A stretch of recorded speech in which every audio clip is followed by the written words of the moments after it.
பைக்கில் நடந்த பயங்கர விபத்து.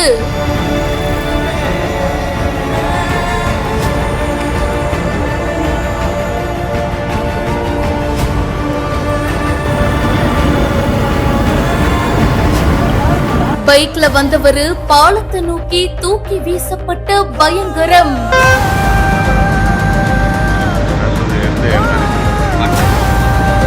நெஞ்சை பதற வைக்கும் சிசிடிவி வீடியோ.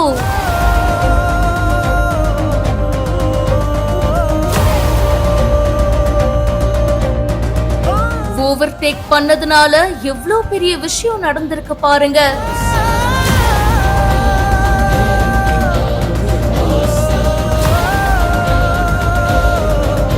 பாண்டிச்சேரியில இருந்து கடலூர் நோக்கி ஒரு பைக்கும், கடலூர்ல இருந்து பாண்டிச்சேரிக்கு கார் ஒன்னும் வேகமா போயிட்டு இருந்திருக்கு. நோனாங்குப்பம் மாற்றுப்பாலத்தின் பக்கத்துல வேகமா வந்தப்போ கார் வந்து ஆப்போசிட்ல வந்த பைக் மேல மோதி இருக்கு. நேருக்கு நேர் மோதியதுல பைக்ல பயணம் சென்ற நபர் ஆத்துல தூக்கி வீசப்பட்டிருக்காரு. கார்ல பயணம் சென்ற பெண்மணி ஒருத்தவங்க படுகாயம் அடைஞ்சிருக்காங்க. ஆத்துல தூக்கி வீசப்பட்ட அந்த நபரை தீயணைப்பு வீரர்கள் விரைந்து வந்து படகு மூலியமா தேடி இருக்காங்க.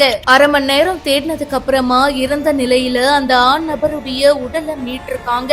அவர் யாரு அப்படின்றத பத்தி இப்ப விசாரணை போயிட்டு இருக்கு. தாறுமாறா காரை இயக்கிய ஓட்டுநர் மீது வழக்கு பதிவு செய்யப்பட்டிருக்கு. இந்த காரும் பைக்கும் நேருக்கு நேர் மோதுற சிசிடிவி வீடியோ இப்ப வெளியாகி பரபரப்பை ஏற்படுத்தி இருக்கு.